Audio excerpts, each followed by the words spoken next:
Okay, we've been counting tractors. We had 16 tractors show. We've had 3 teams of horses show on this event, and we're just very pleased. It's just turned out to be a great community event. The weather held out. We've had some clouds to keep the sun from beating us down. We just couldn't be happier. I'm Russ Stuckey. My dad bought this tractor new in 1959. It's a cockshut. It's made in Canada, and it's a one owner. You can see it's all original. Other new plugs and a few things, but other than that, it's all original. When I took over the farm, I inherited it. Come around this side, let me show you. When we used to plow, the plow would plug up, and as little kids, we had to jump off and run, and while that tractor was going, we had to crawl up here. OSHA would not allow that anymore, but... How old were you then? 6. It's a gas engine. Oh. It's a Hercules gas engine in a cockshut tractor. You can still see the original cream paint on the radiator hose. Like I said, this is original as they get. I still use it. This was a tractor that was ahead of its time. The cockshuts had a live PTO, and nobody else did. So it was great for baling and putting up hay. This was our primary tractor when we were kids growing up. We pulled a 314 plow with it and a 12-foot drag spring tooth. I still use it every year. I use it every year on the auger and the sprayer. It's only about 35 horsepower, so it's not very big.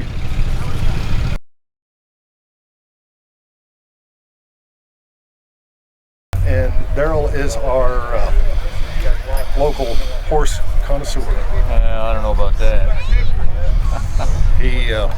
If there's a horse event in this area, you'll probably see Daryl's name involved, and his horses. So we're very fortunate to have him in here. He's a great asset to the area. So anyway, he looks like he's having fun. I think he is. Yeah, I'm having fun. The horses could behave a little better, but you know, the guy should have maybe practiced a little at home before he came. We had practice. Yeah, I know. I should have come and practiced. But no, we're having a good time. Tell us about the horses. Well, they're a pair of Percheron horses. They're about 18 years old, and they've been together since they were 2. They're not related at all. Star and Venus are their names, and I've had them for about 15 years. Just play with them mainly. They don't work too hard, neither do I. Star, Venus. Yeah.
What are we doing here today?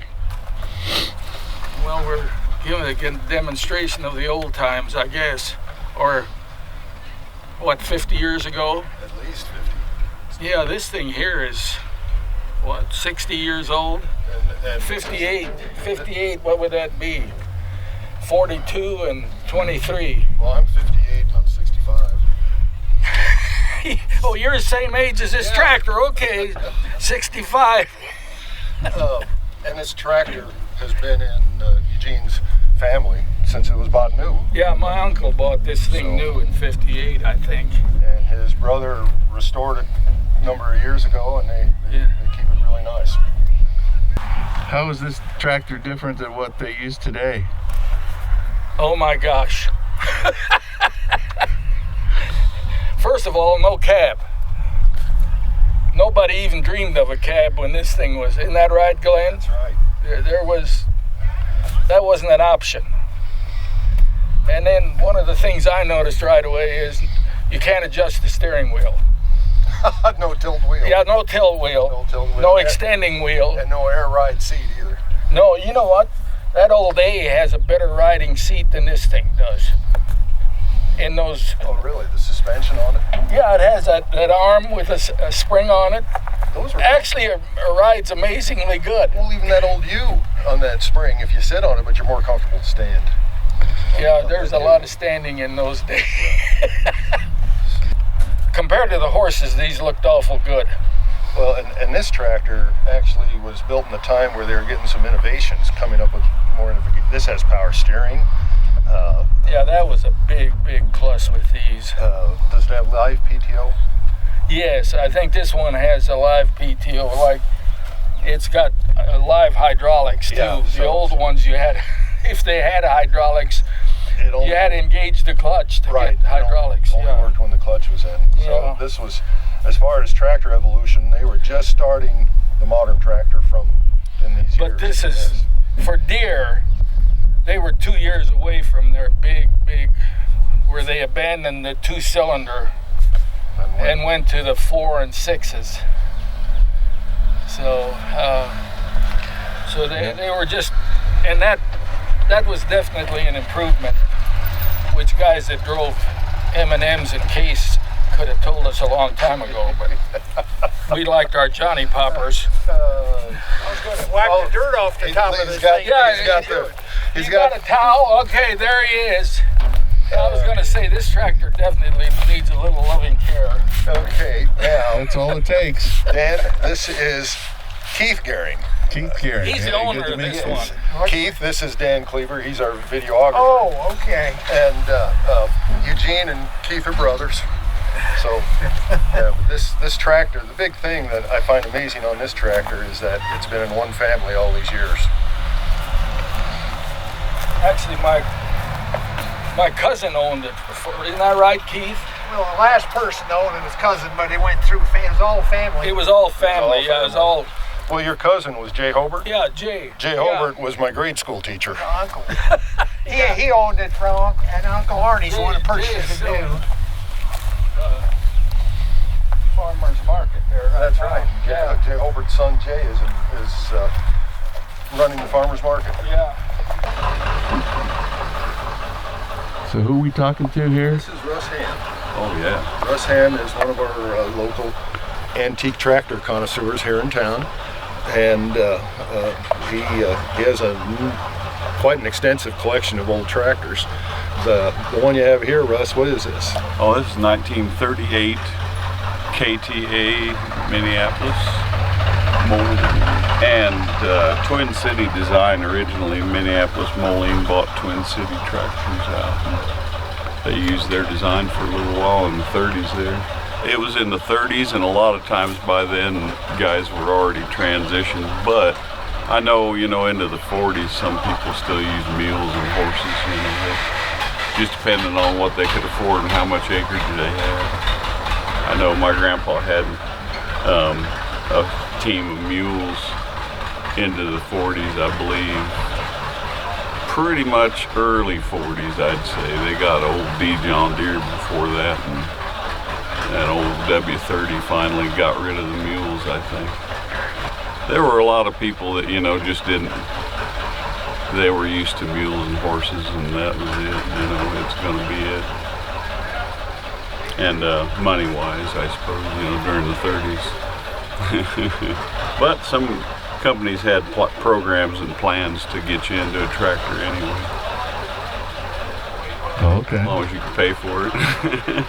This KTA, if you notice, it's mounted on steel. And that was even a controversy, whether you should have steel or tires. The tires people that said you're just going to sit and spin, on the rubber tires. And so the steel wheel tractors were predominant for quite a while, actually. And I think in World War II, when there was a shortage of rubber, I think there were a number of tractors that were actually made on steel too. So, but steel is unique. You just don't see many of them these days. Let's just think we're celebrating the 1874 migration, and they had single bottom walk behind plows at that time with one horse in front of them, and that evolved into the double plows, which we'll see a lot here today with 2-horse teams. What do you think, Russ? That lasted probably 50 years, I would say. Yeah. At least 50 before the tractors started coming in. Sulky plows, they called them, with wheels, and you could ride them. And they'd run 4 teams, 4 horses. My dad, who was born in the early 20s, says he remembers them breaking sod in western Kansas with big rumbly oil pulls. And I don't think we have any of those coming here today, but they're huge, mammoth-looking tractors compared to these. So, and that would have been in the late 20s, probably. So now there were settlers before 1874. 74. Well, Moundridge was not settled by Mennonites. There were guys waiting here when the Mennonites got here. So I don't know the exact date anymore. I'd have to go find it. But yeah, there were settlers here. And they were using horses at that time. Horses and walk behind plows, and I think the sulky came in really quick after that. What Russ was talking about, the 2-bottom sulky and the teams, and it just kind of evolved into that. And yeah, some of the old timers would probably say it'd be a good idea to keep the tractor in the shed and use the horses. So. Yeah, some of the tractors that were manufactured, the early ones, that was they'd get an early tractor from the teens, or the early 20s, and have a couple sons. And I read a story one time where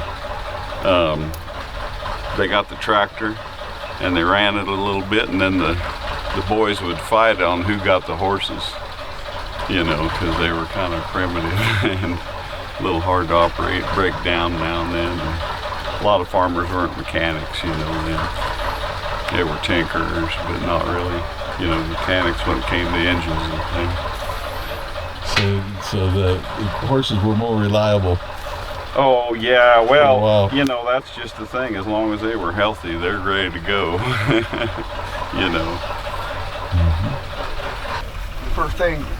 The first thing I remember about having horses was back on the home place. I should remember the horse's name. I remember the dog's name was Bounce. Big old black Newfoundland. And they were cutting hay with a sickle mower with a team. And Bounce was trotting along there, and they were just getting started. Dad and Grandpa was getting that sickle mower tuned up. And if I remember right, a rabbit took off in front of that mower, and Bounce took off after him. When it spooked the horses, they took off and cut all Bounce's legs off. That's the first thing I remember about working with a team. And I was about knee-high to the grasshopper. So what's the lesson you learned from that? Well, I don't know, tie your dog up or something. Or keep them rabbits under bay. This is Wes Crable. So. Good. Hey, this is Corey Gehring. We're kind of cousins somehow. His dad and my dad were first cousins, so whatever that makes us, second or once removed. I don't know how that works. Well, what do you think it was like back then when they were using horses instead of tractors? It's probably a joy. I don't know. I enjoy it. I mean, it was hard work, but using horses all the time, but it was the way of life. You don't have a fuel bill, but you also have a feed bill too. So, but it takes a little longer to plow a field, work your ground than with tractors today. You can get a lot more done. I don't know really. I don't know what else. On that same note, Dad had his favorite team he was probably, about my age when he had them. So, which would be 22 years ago. He got to where he'd let them in the barn, give them each a can of oats, let them in the barn, never even put the bridles on, threw the harness on, the halters, never haltered them, threw the harness on, and had them walking out of the barn, hitched to the wagon quicker than he could go start the tractor and hook it to the hay rack. And he just kept a round bale up on top of that rack, and he'd hook onto it and go drive along the feed bunks and fork the hay in. He said it's faster than, in the winter time, instead of warming up the tractor and all that. So. Terrific. Yeah. Terrific. How old are these horses? They're 14. 14 years old. Yep. Both the same. Yep. They're half sisters. So. Half sisters. Yep. They're huge. Yep. How much do they weigh? Oh, they're pushing 1,900, 2,000 pounds. Each, yep. So. Wow. You enjoy doing this? Oh yeah, I love it. What do you like about it? It's just enjoy driving out there. It's nice and quiet. All you gotta listen to those horses clipping along, plowing and working the ground. It's a different joy than sitting in a tractor all day. It's enjoyment.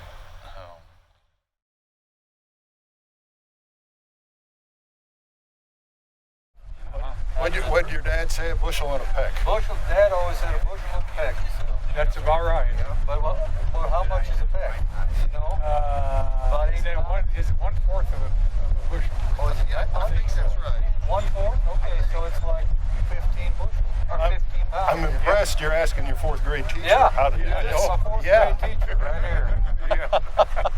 I taught him all this in 4th grade. No way. But he said Daryl didn't have a beard back then. He's coming on me. You waited till the 5th grade? The 5th grade. Yeah, I waited till the 5th. Yeah, and he didn't have a hat quite like that either, so that's all right.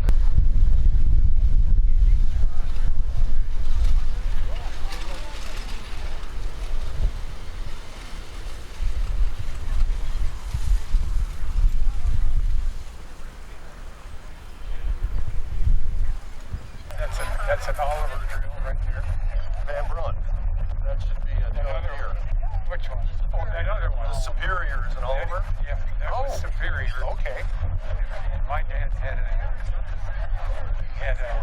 I don't know what his was with horses, but it had an Oliver Superior. So a Superior Oliver tractor company bought out Superior. Yeah, and Oliver Superior, and I had his drill for quite a while. And used it for sowing wheat. Oh wow! It was all with the tractor, but that was a pretty one. It was bright yellow. Had Superior or Oliver in the front? On the back side it said Oliver, and the other half was Superior. Okay, I think I remember seeing those. Yeah, and that was a good drill. That really sowed good. I can't go without saying this. On Daryl's Van Brunt, those are Minneapolis Moline fresh wheels. That's what I thought they didn't match. Yeah, I planted with Minneapolis, and that was. Yeah, the drill, fresh wheels, cast iron,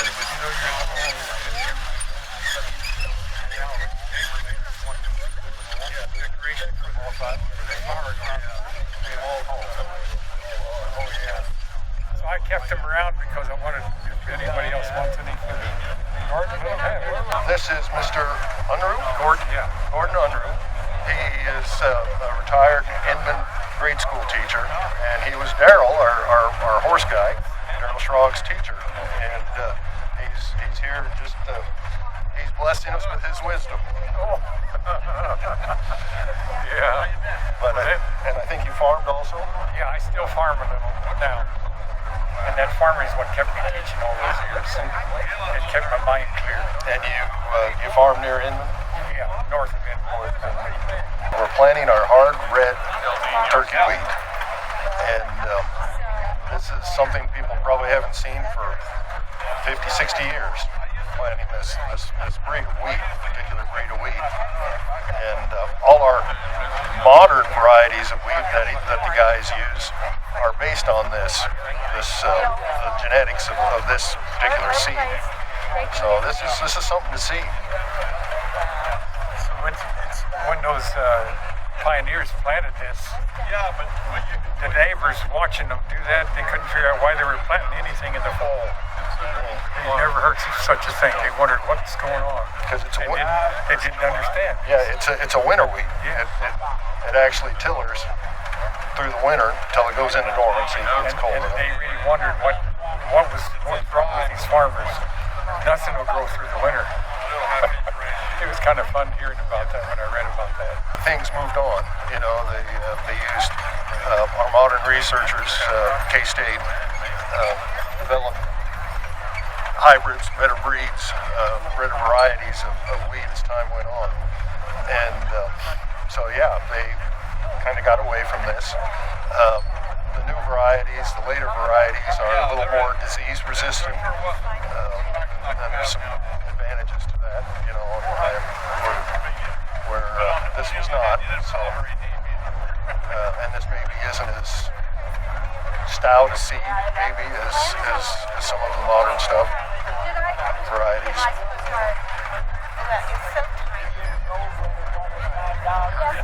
How do you buy it? They still sell it? You have to find it. One of the members of my committee actually went through K-State, a wheat breeder at K-State, and a few phone calls down the line, we were able to come up with some. Some of them, I understand this has some positive characteristics for baking. It has less gluten, and so for the people with celiac disease or gluten intolerant, this is really a good variety to make their bread and pastries with. You have to give K-State some wheat back after it? No, this was so far down the line. It was about 6 steps after the wheat breeder from K-State. But anyway, we were fortunate to find it closer to home. We understand there is some out in western Kansas too. It was a gentleman that had been using it for a bakery, and he had some left over, and they were just about ready to haul it to town just to get rid of it. And we were fortunate to come up with it.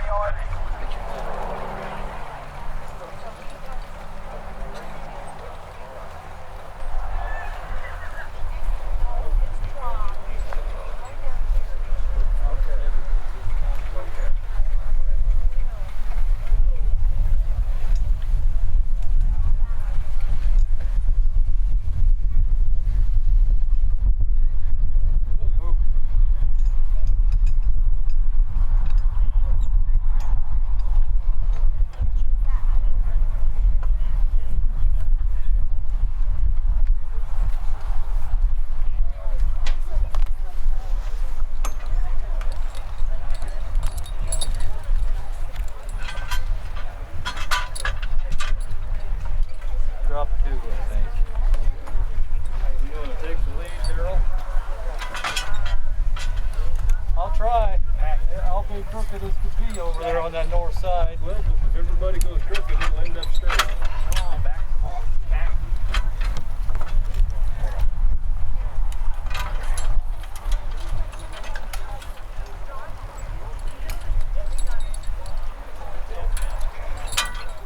I thought I dropped 2 the other day when I hooked to it anyway. I'm just checking to see how you're doing. Hey Gordon, how are you? Doing okay. How about you? Well, we'll see here in a little bit how we're doing. Are you 3 planting this whole field? No, we're just going to plant a little area right here. Just So we can watch it this winter and see how it's doing. see how it grows, yeah. Then we'll get the 30-foot drill in here and finish. Oh, okay. Yeah. All that